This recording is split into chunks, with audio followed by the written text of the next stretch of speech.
En esta oportunidad hablaremos desde distintos puntos de vista temas relacionados a la ureterocistoplastia. En este Ateneo en particular, el que coordina es el doctor de Badiola, y quienes presentaremos somos Carolina Percul, residente de cuarto año, y los doctores Pedro Mercado y Cristal de Lorenzi, becarios de primero y tercer año de la beca de Urología Pediátrica.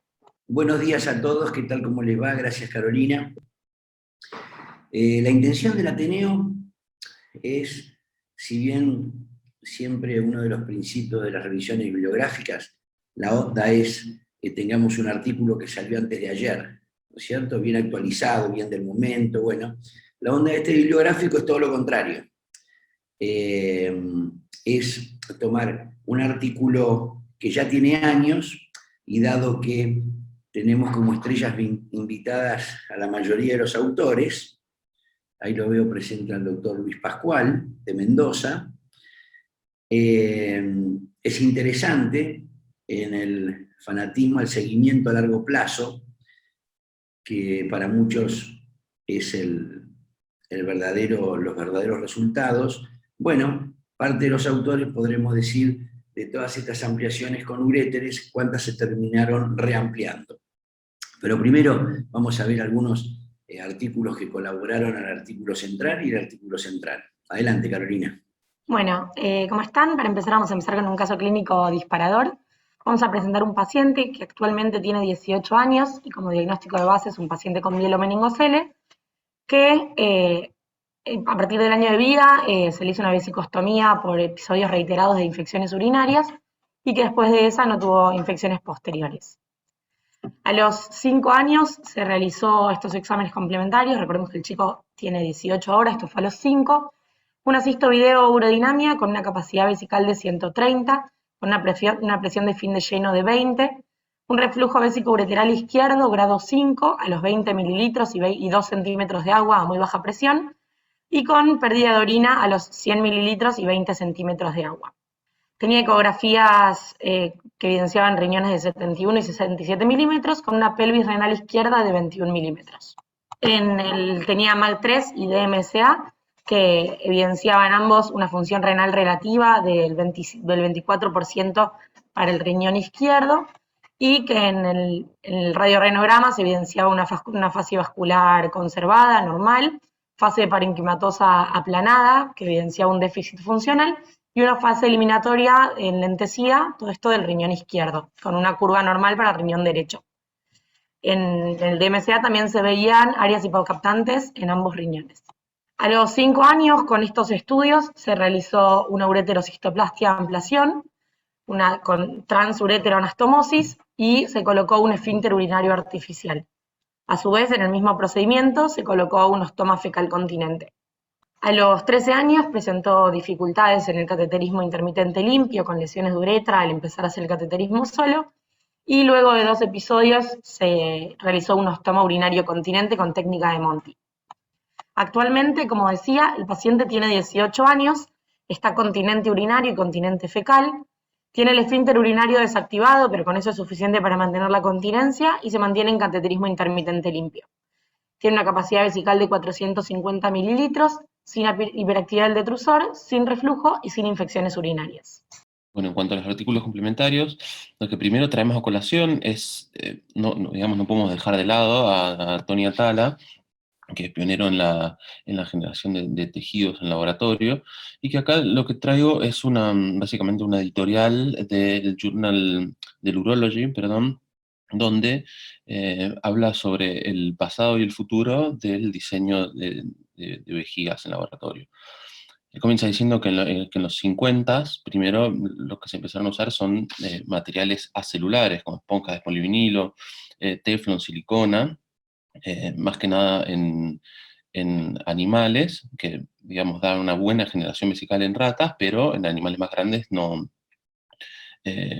surgía esto. Y esto básicamente porque las ratas especialmente tienen una capacidad de regeneración que es diferente de la de los demás animales y los humanos, obviamente. Después en los 90, los objetivos en todas las investigaciones eran mejorar la habilidad para cultivar y multiplicar células. Y con esto acá se empezaron a utilizar biomateriales, sembrados con células. Y mediante estos se demostraron que se necesitaba sí o sí una matriz biocompatible y células autólogas para crear tejido vesical de novo.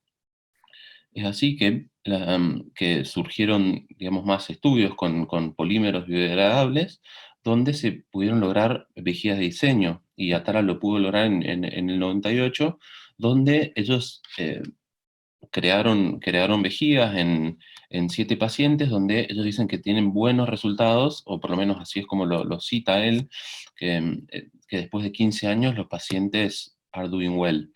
No sabemos, digamos, cómo están hoy en día. Y obviamente todavía refieren que hay nuevos protocolos y en vías de aprobación por la FDA. En el 99 después, un año después de sus estudios, surgieron matrices vesicales descelularizadas, digamos, sin células, que son buenas para reconstrucción ureteral en animales, y luego se utilizaron en humanos, en hipospadias con buenas respuestas, debido a que estas matrices permiten el crecimiento celular, digamos, desde los costados de los tejidos aledaños, pero de hasta 0,5 centímetros. Es decir, en un parche de una vejiga solamente van a crecer 0,5 centímetros de células, y lo demás va a ser fibrosis. Por lo cual, digamos, en uretras que son de 1 centímetro de diámetro, andarían bien. Y desde entonces, desde el 98 hasta ahora, se han ido utilizando diseño de tejidos, o sea, he ido trabajando en el diseño de tejidos y trabajos de medicina regenerativa, y todavía he ido virando hacia la creación de distintos tejidos, ya se ha realizado piel, uretra, músculo, vejiga, inclusive riñón. Los avances ahora tienden hacia las impresiones 3D, y bueno, ya termina todo este editorial diciendo que estas nuevas tecnologías son las que tienen el potencial de mejorar la vida de los pacientes, y son las que inspiran a todo el equipo para seguir investigando y dándole para adelante. Bueno, con respecto al segundo artículo complementario, es un artículo publicado en el 91 en el Journal of Urology, del doctor de Badiola, Manibel y el doctor Ricardo González. El objetivo de este trabajo fue describir los resultados de la enterocitoplastia con sigmoide sin mucosa en modelo animal de ratas. Se realizaron una enterocitoplastia en 55 ratas, 4 de ellas fue con mucosa.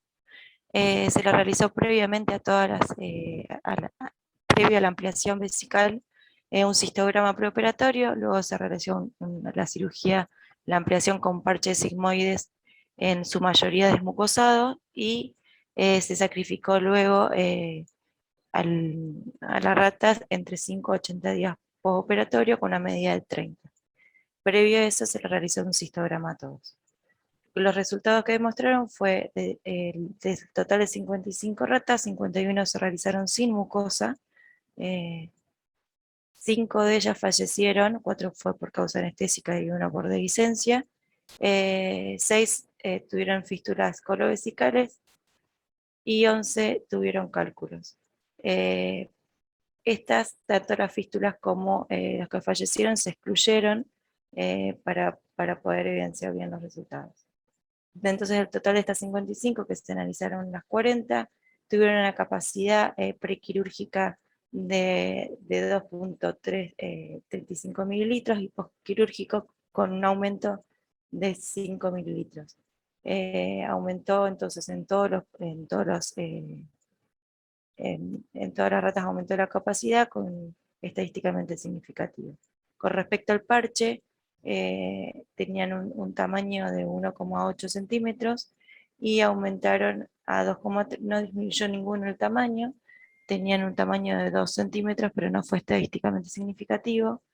Y con respecto a la histología, se evaluaron las 40, y en todas se vieron que estuvo recubierto por el epitelio transicional, sin inflamación ni fibrosis del tejido. De las ratas que se hicieron con mucosa la ampliación, 3 de ellas murieron por pielonefritis con abscesos, y ninguna tuvo fístula. Y como parte de la discusión, habla de que no identificaron la disminución del parche con respecto al tamaño inicial, En todas ellas aumentó la capacidad vesical significativamente. Todas revirtieron, las que se pudieron analizar con epitelio transicional, y describen que tienen menor riesgo de pielonefritis que aquellos que se ampliaron con mucosa. Muy bien, continuando con el artículo principal que vamos a presentar, este es un trabajo publicado en el Journal of Urology en el año 2001, que fue un trabajo colaborativo entre los hospitales Noti, el Hospital Noti de Mendoza, el Hospital Infantil de Córdoba y el Hospital Italiano de Buenos Aires. Sus autores son el doctor Luis Pascual, el doctor Luis Sentañe, el doctor José Vega Perugorría, el doctor Francisco de Badiola, el doctor Juan Pieval y el doctor Eduardo Ruiz.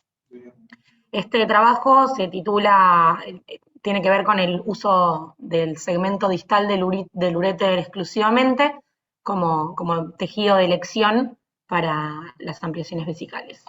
Inicia este artículo describiendo que en la década del 90 se empezaron a hacer muchos trabajos y publicaciones respecto al uso de distintos tejidos para la ampliación vesical y a comparar todos estos.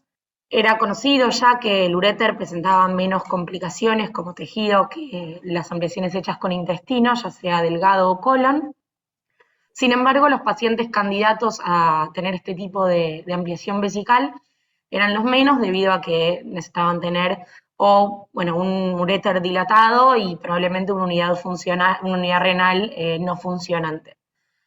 Había muchas publicaciones con este tipo de pacientes, con unidades unilaterales no funcionantes o dilatación bilateral con segmentos distales, usando segmentos distales de ambos uréteres, pero bueno, la selección de pacientes era muy baja y faltaban algunos estudios respecto al uso de escaso tejido y no de amplio tejido de uréter.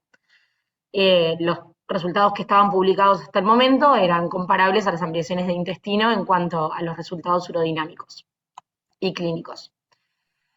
En la metodología de este trabajo fue un estudio retrospectivo de pacientes operados entre diciembre de 1994 y 1998 en 3 hospitales pediátricos, como comentaba, el Infantil de Córdoba, el Noti de Mendoza y el Italiano de Buenos Aires, en los que se realizaron en estos pacientes uretrocistoplastia solamente con uréter distal.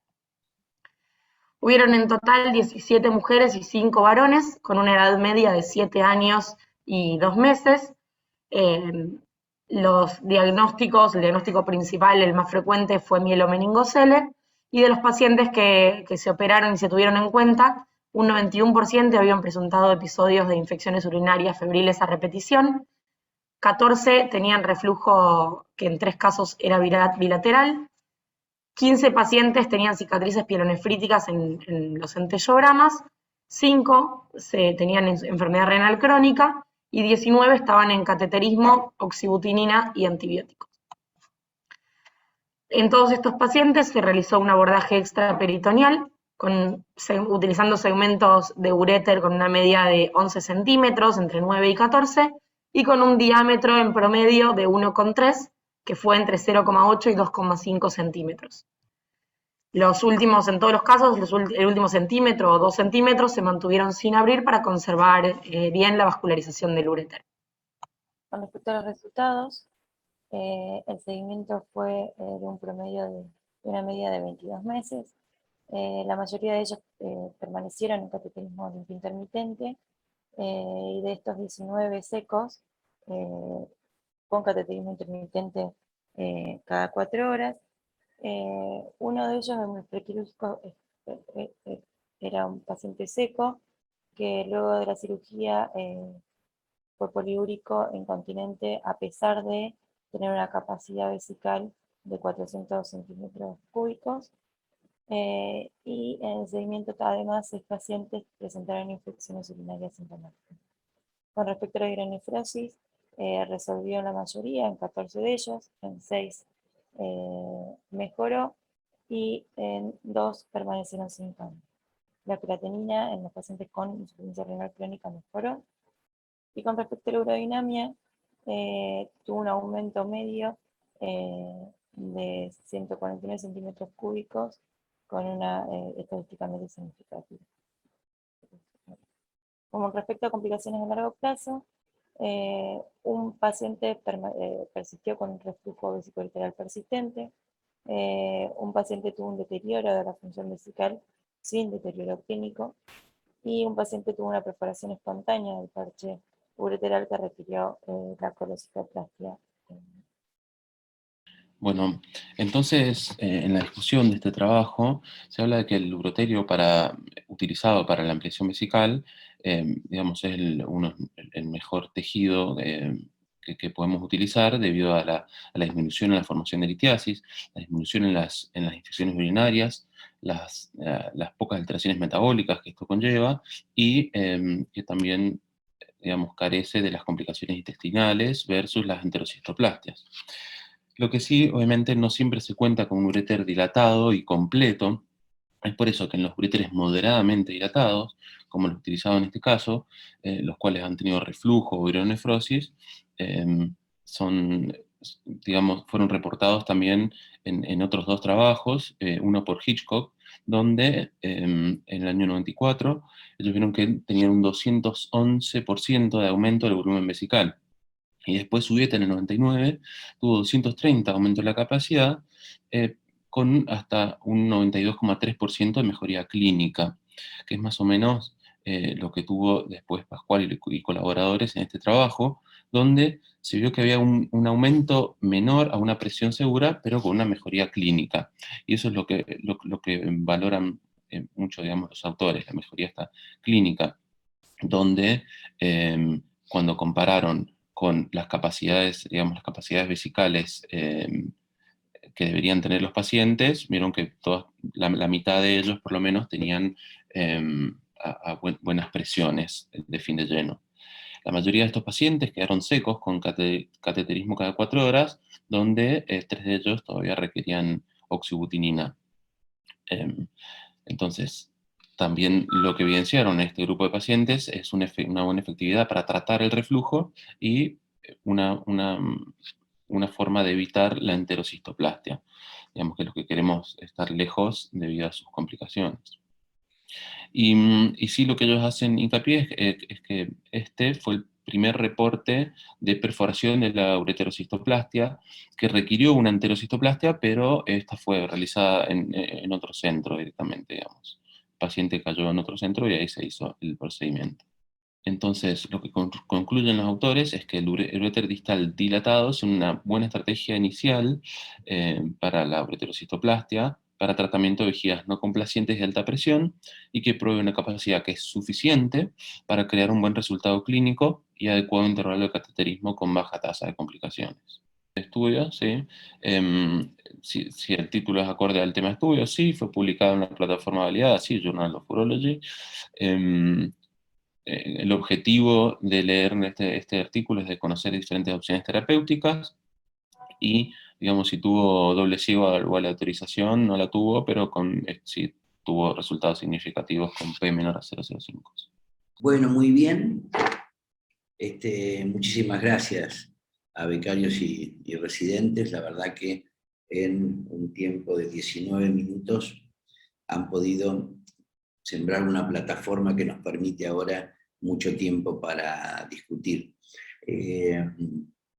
Yo le voy a dejar mi lugar al doctor Luis Pascual, ya que es el primer autor de la publicación que discutimos, y después me gustaría que Luis Sentaña, que también está presente, no lo vi a Vega, medio dormilón, pero no sé si está por ahí, y al doctor Puideval, que hagan los comentarios que quieran, dirigidos por Pascual, pero que cada uno dé su serie aportada, no importa porque por ahí no se acuerdan cuántos aportó cada grupo, que nos digan en el seguimiento a largo plazo cuántos de los pacientes que ellos aportaron necesitó una reampliación en el seguimiento.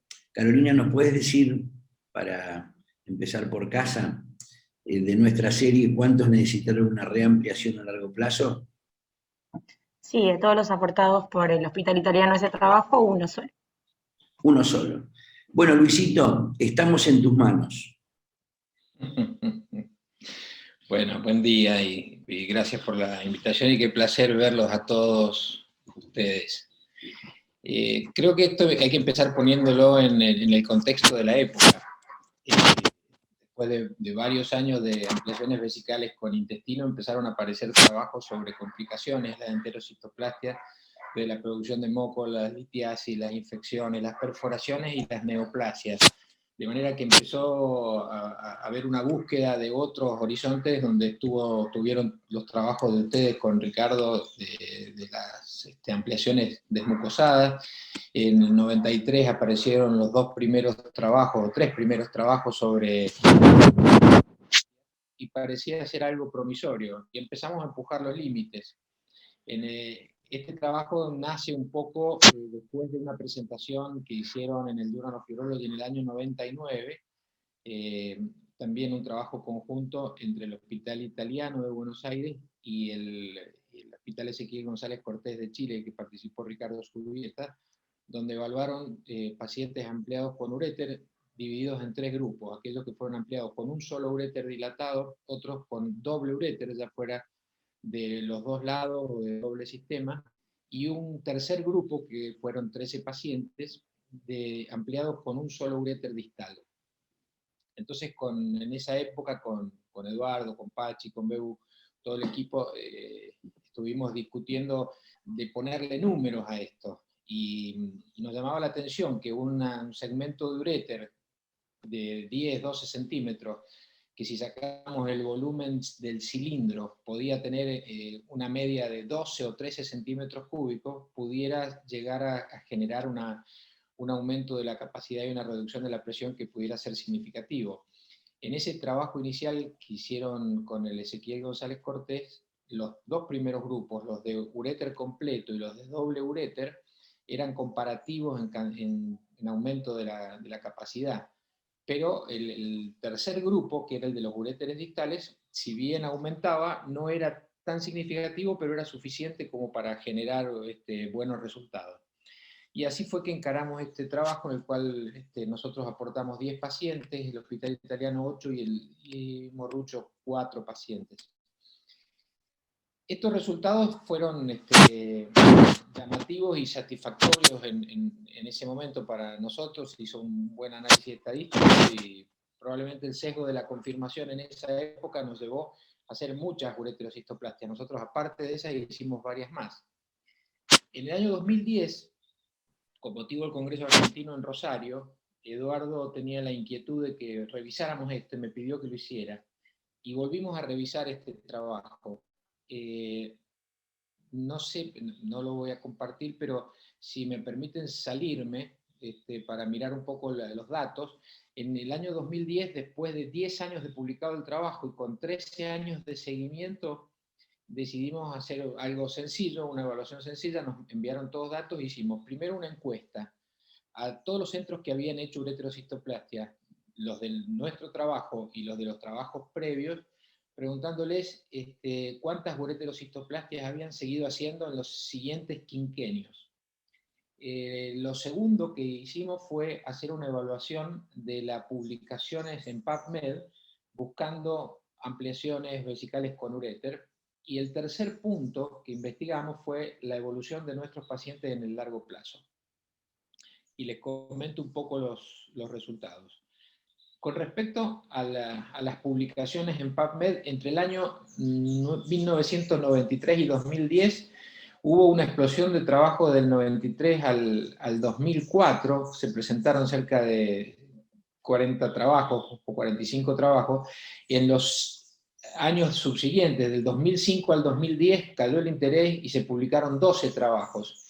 Y anoche estuve revisando la literatura del 2010 hasta hoy, y se publicaron 10 trabajos más. De esos 10 trabajos, 2 eran casos, case reports, los demás eran 8 trabajos de evaluación. Es decir que, evidentemente, en la literatura el interés por esta técnica disminuyó. Con respecto a los pacientes operados, el Hospital Italiano de Buenos Aires, que hasta el año 99 llevaba 32 pacientes, del 2000 al 2004 operó 6 pacientes, del 2005 al 2009 operó 5 pacientes, y probablemente después habrán sido menos.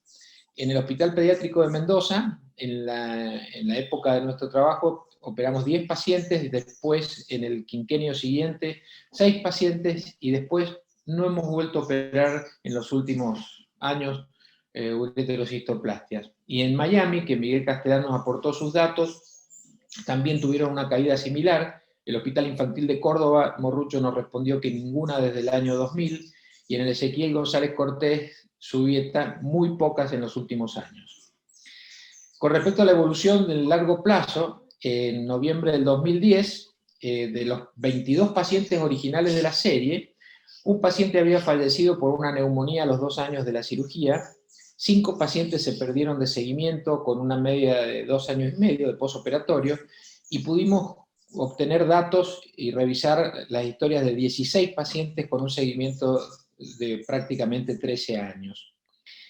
En esos pacientes hicimos una evaluación sencilla y bien subjetiva de la respuesta a largo plazo, y la clasificamos como buena cuando los pacientes tenían cateterismo intermitente cada 3 o 4 horas y estaban secos, y no tenían ureterohidronefrosis. Y esto fue el 20% de los casos en el largo plazo. Regular, aquellos pacientes que requerían una frecuencia de cateterismo mayor, con utilización de sonda nocturna, con episodios de pérdidas ocasionales y con dilatación nuevamente, y estos fueron un 43% de los casos. Y mala evolución, que fueron reampliados o por reampliar en esa época, un 38% de los pacientes. En conclusión, en ese momento el interés de la ureterocistoplastia en general había disminuido, como lo demostró el número decreciente de las publicaciones y de procedimientos realizados por los cirujanos que inicialmente estaban muy entusiasmados con la técnica, y el seguimiento a largo plazo nos mostró que un porcentaje relativamente importante de resultados malos y regulares. Recuerdo siempre que cuando lo discutíamos inicialmente, Ricardo era un poco crítico del tema, Ricardo González, porque decía que muchos de estos pacientes, y lo muestra el estudio, tenían reflujos severos, tenían cicatrices, tenían poliuria, un cuarto de ellos eran insuficientes renales, y la poliuria en el largo plazo iba a traer inconvenientes con una ampliación que no iba a crecer tanto y que no iba a ser tan importante en el futuro. Creo que esos son los comentarios principales. Yo sigo varios pacientes en los cuales, como el paciente de ustedes, después de muchos años están muy bien. Sigo 2 o 3 pacientes que están estupendos, algunos ya trasplantados, y su vejiga sigue siendo de muy buena calidad, están continentes, no tienen dilatación, y sus trasplantes están bien. Bueno, Luisito, como siempre, impecable. Realmente alimentaste este bibliográfico con una calidad extraordinaria, como nos tenés acostumbrados. Y para que quede claro, ¿recordás que de los pacientes de la publicación algunos necesitaste reampliar? Sí, ahí más o menos lo dije, que había 5 pacientes para reampliar. De los nuestros se reampliaron 2, y de la serie total que hicimos nosotros fuera de este trabajo se reamplió 1 más, es decir que nosotros tenemos un 20% de nuestros pacientes reampliados. Está bien, pero de los 10... De los 10, 2. Muy bien, muchas gracias, porque estamos viendo este seguimiento a largo plazo en el cual a mí me entusiasma como los verdaderos resultados, ¿no? Antes de pasarle la palabra al doctor Sentanier de Córdoba, quiero agregar a lo que dijo Luisito, que la disminución de las ureterocistoplastias tienen distintos ingredientes. Uno es el que dijo Luis, que por ahí perdió un poco de crédito la técnica, y otro es que todas las ampliaciones en el mundo disminuyeron en los últimos años, ¿sí? Entonces, también tiene que ver. Y otra cosa es que la urología pediátrica, que es la mejor especialidad del mundo, ha mejorado año a año la protección de los riñones y de poder dilatar los riñones en los pacientes neurogénicos. Es decir, cuando se puede hacer una ureterocistoplastia, seguramente es porque trabajamos mal con ese paciente, si no, no tendríamos que haberlo dejado dilatar nunca, ese uréter. Así que son esos 3 ingredientes. Perdí un poco de crédito porque tiene el prejuicio o la realidad. Por ahora tenemos de toda la serie 3 reampliados, Después, porque no siempre se dispone de tejido porque se cuidan mejor las vejigas neurogénicas. Y tercero es porque en general las ampliaciones han disminuido en el mundo. Así que después agregarás algo, Luis, pero pasemos a Luis Miguel. Vamos, Luis Miguel, con toda tu canción. Gracias, Pachi. En realidad, cuando yo envié los resultados míos, siempre pensé que era el peor del grupo. Y efectivamente sigo siendo el peor del grupo, porque tengo más reoperados que ningún otro. Arturo presentó recientemente en el Rosario 7 pacientes ampliados con uréter, tenía vejiga neurógena y reflujo vesicolateral simultáneo. El trabajo era reflujo y vejiga neurogénica. Y de los 7 que presentó, 4 tuvieron que reoperarse, porque por distintos motivos. En realidad, creo yo, el motivo fundamental era que la ampliación había sido insuficiente. Lo que sí pudo apreciar en el grupo de pacientes hay 2 estróficos vesicales ampliados con uréter y con un esfínter artificial colocado. Y esos pacientes, uno anduvo bien y el otro anduvo uno anduvo muy bien, una niña que actualmente es médica, que tiene 21 años creo, y el otro anduvo muy mal, un muchacho que está completamente incontinente. Yo lo que aprecio que la niña fue agrandada, pero su capacidad previa, siendo una estrófica, no estaba tan disminuida como algunos pacientes neurogénicos.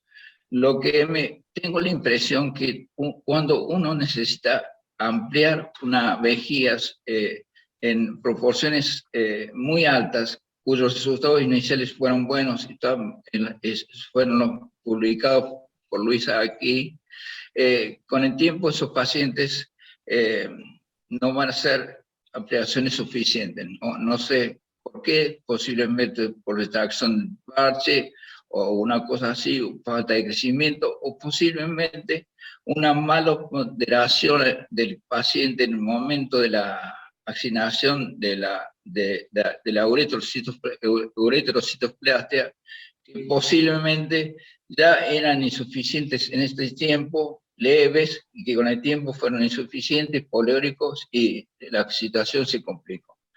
Lo cierto, yo no tengo nada que recomendar, obviamente estoy ya retirado, pero lo que me parece como conclusión que podría servir la ampliación con uréter solamente a aquellos pacientes límite de capacidad. Bueno, Luisito, también para redondear, ¿vos te acordás de los que aportaste al trabajo, cuántos se reampliaron? Yo creo que de lo que aporté a este trabajo solamente son 4 pacientes y 2 se reampliaron. Es decir, que ya el 50%. Ya llevamos, en el total, ya llevamos 5 que se reampliaron de todo el trabajo. ¿Sí, Luisito? Sí, 5. Bueno, van 5. Bueno, ahora vamos a tomar el otro centro. Me gustaría, ya que también el doctor Subieta debe estar en el lago Bichuquén andando en lancha, y lo diríamos todos, me gustaría que el doctor Puideval, después de haber escuchado las presentaciones, que aporte alguna consideración. Hola, buen día a todos. Buen día. Me gustó escucharlo a Vega primero, que está ahí presente. ¿Hasta Vega? Ah, bueno, dale. Lo que pasa, yo lo había chequeado y no me había salido. Dale. José, metele nomás, perdóname, te había chequeado antes y no te había visto.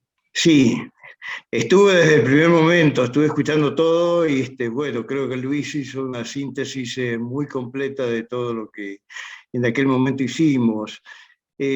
Simplemente quisiera agregar que esto de las ampliaciones se extendió en algún momento a adultos trasplantados cuyo riñón se comenzaba a deteriorar.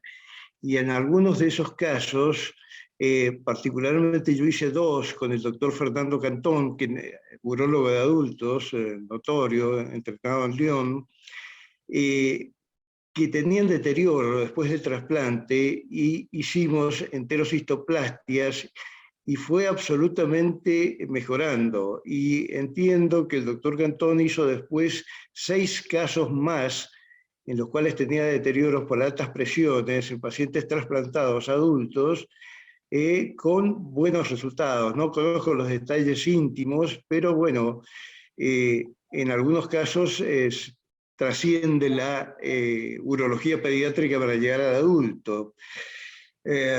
No puedo agregar otra cosa más. Creo que en pediatría ya han dicho todos ustedes lo que hicieron. Yo realmente en los últimos 15, 20 años no recuerdo haber hecho ninguna.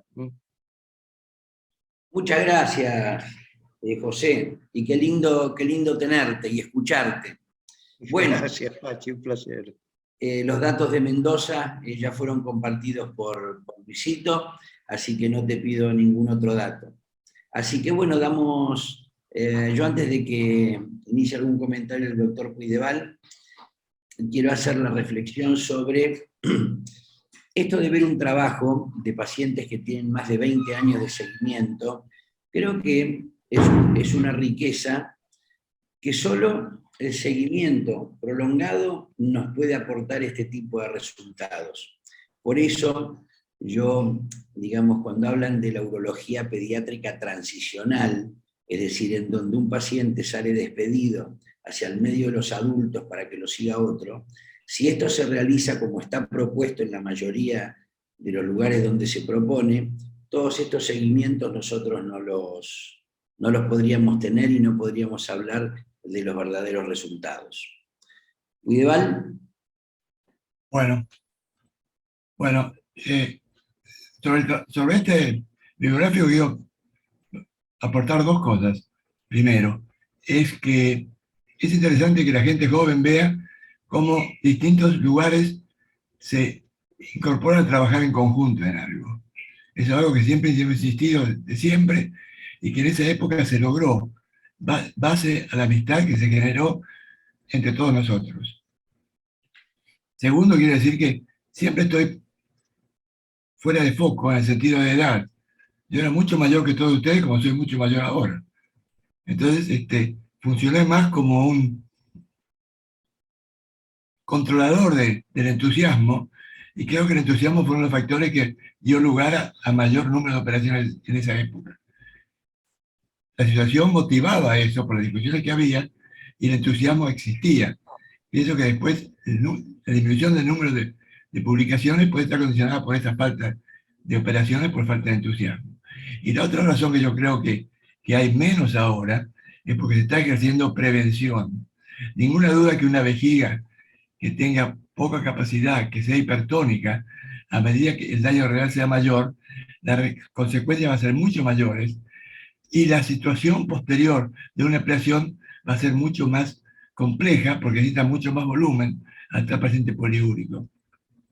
Es decir, mayor evaluación clínica del paciente en sus periodos iniciales va a llevar a una mejor solución del problema original.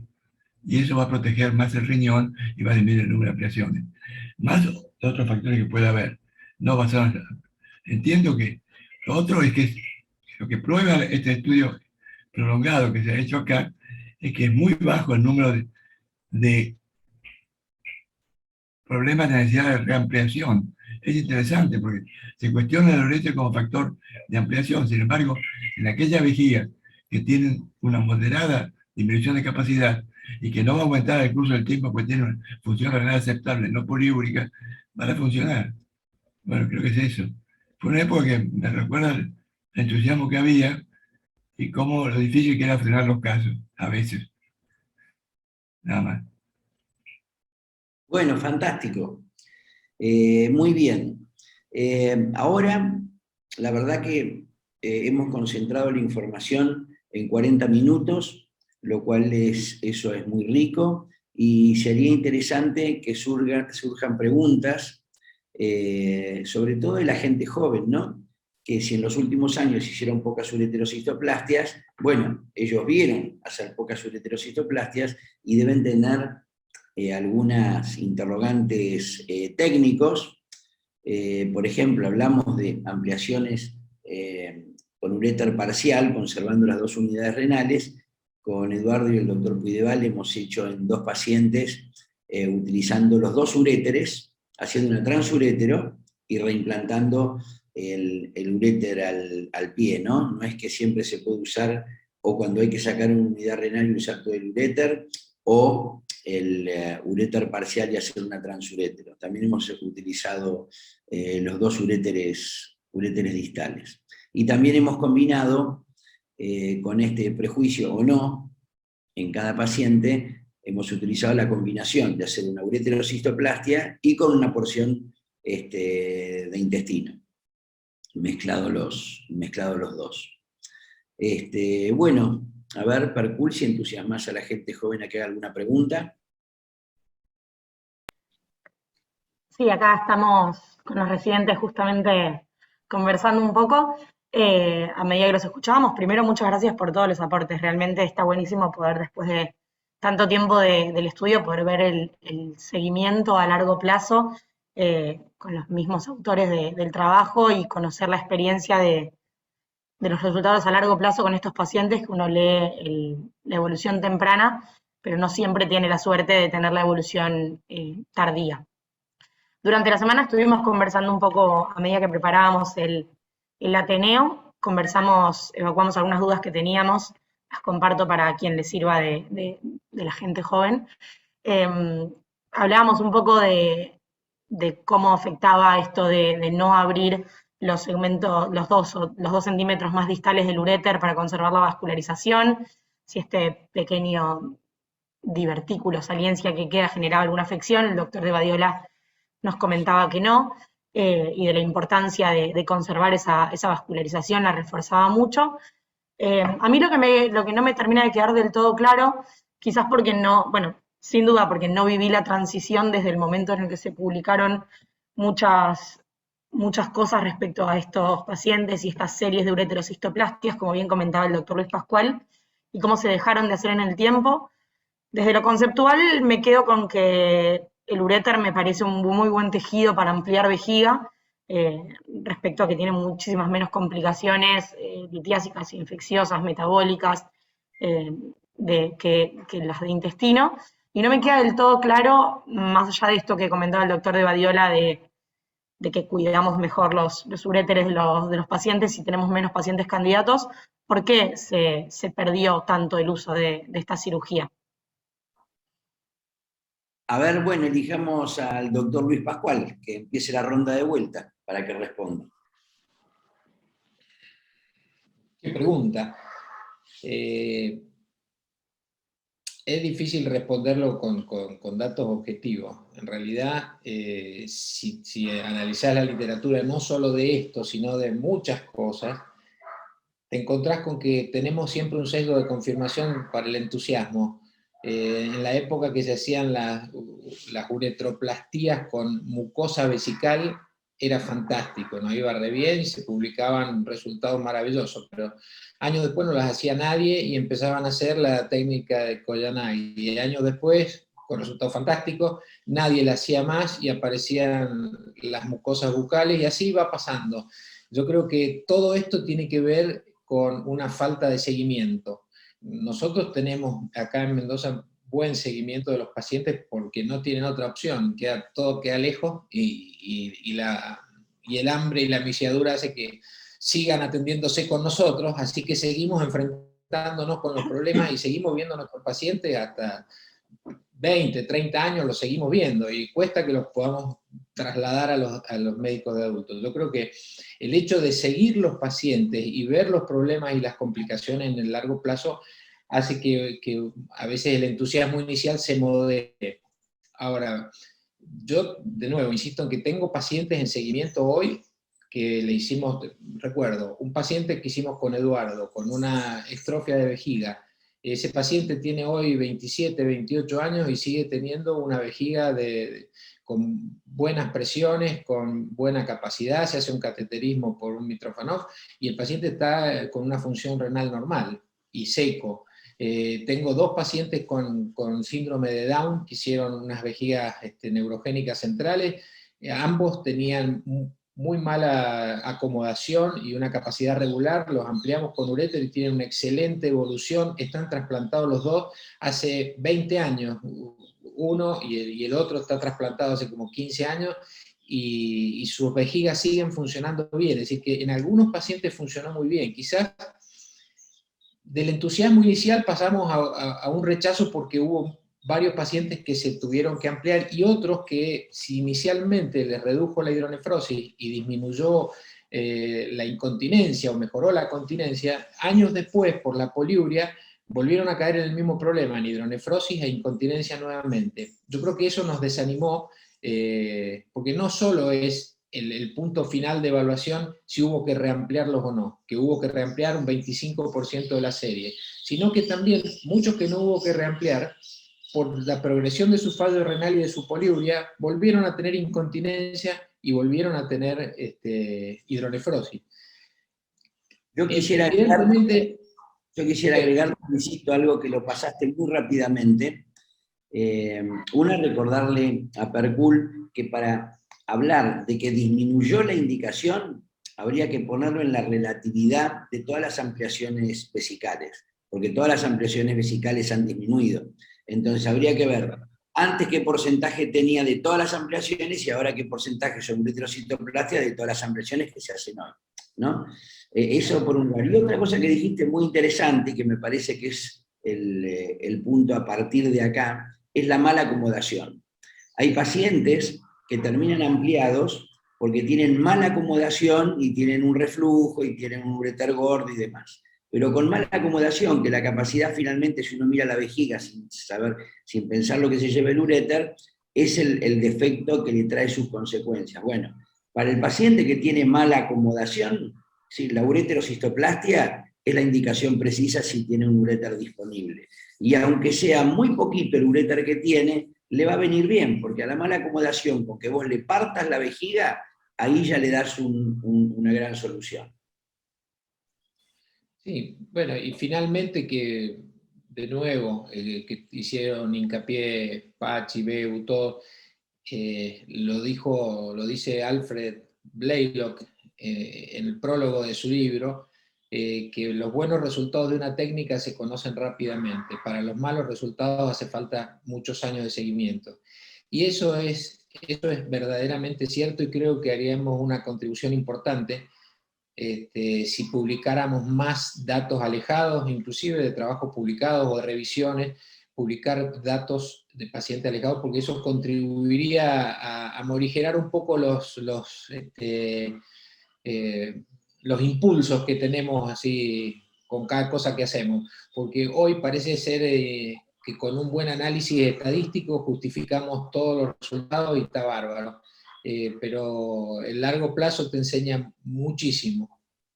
Bueno, vos sabés, Luisito, que a raíz de seleccionar este artículo para el bibliográfico, estoy muy tentado, pero muy tentado en escribirle una carta al editor del Journal of Urology, sugiriéndole que haga una sección del journal en donde desde ellos le pidan a autores que presentaron trabajos hace 10, 15, 20 años y que pueden hacer un breve resumen de esa publicación con el estado actual de esos pacientes.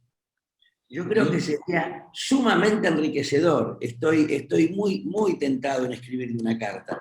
Pero bueno, ahora que después del bibliográfico entro de vacaciones, con mi profesor de inglés me parece que la vamos a poder escribir. Extraordinario. Y con un análisis crítico.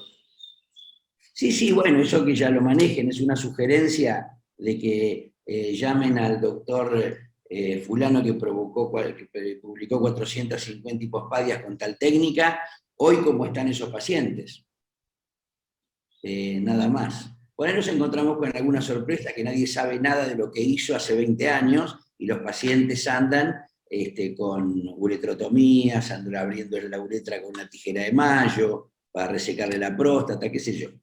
Por ahí nos encontramos, o no. Bueno, ¿alguna pregunta más? ¿Puedo hacer una pregunta? Pero sí, Pedrito. Yo no sé si viene el caso acá, pero digamos, he visto que acá son vejigas en las que nosotros, medio border, como decía Sentagne, en las que necesitamos un poquitito de volumen o mejorar, o están muy justas de presión. Son estas vejigas las que ahora por ahí se están utilizando o están teniendo la indicación de hacer toxina botulínica. Digamos, ¿es la toxina botulínica la que está reemplazando un poquito estas diferencias de presión que necesitamos o estos volúmenes ahí medio border que necesitamos para mejorar la continencia, digamos? El doctor Vega se descompone por contestarte. Con toxina botulínica yo tuve bastantes problemas porque realmente nunca supe dónde inyectar. Sí sabía cuándo inyectar, pero cada vez que entraba endoscópicamente y me encontraba con una catedral gótica y con zonas muy delgadas y zonas muy fibrosas, las columnas. Inyecté no demasiados pacientes, debe haber sido 3 o 4 o 5 pacientes. No vi mejores resultados, probablemente por incapacidad de la inyección. Y realmente en mis casos y en mi poca experiencia no fue solución para nada. Recuerdo un caso, tal vez 2, en que hubo una mejora temporánea de la función vesical, pero en poco tiempo, mucho antes de los 6 meses, 4 meses, 3 meses, volví a recurrir. O sea que mi experiencia es muy limitada y no fue buena, así que por ahí no soy el más indicado para contestar. Sí, de entrada un tratamiento que ya te dicen que el accionar es de 3 o 4 meses, digamos, nosotros lo utilizamos nada más que para hacer diagnóstico, en la duda que tenemos si es más incompetencia o un problema más de capacidad, pero no como un tratamiento definitivo, salvo que, por ejemplo, se quiera inyectar el paciente una vez por año, ¿no? Claro, sí.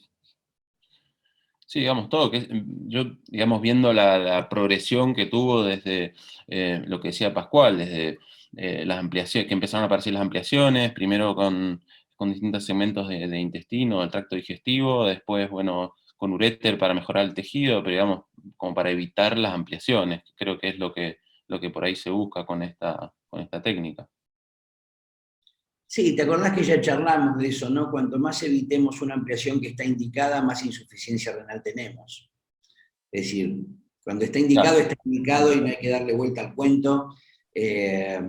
Y consideramos que las ampliaciones vesicales no se hacen en el 100% de los centros tampoco.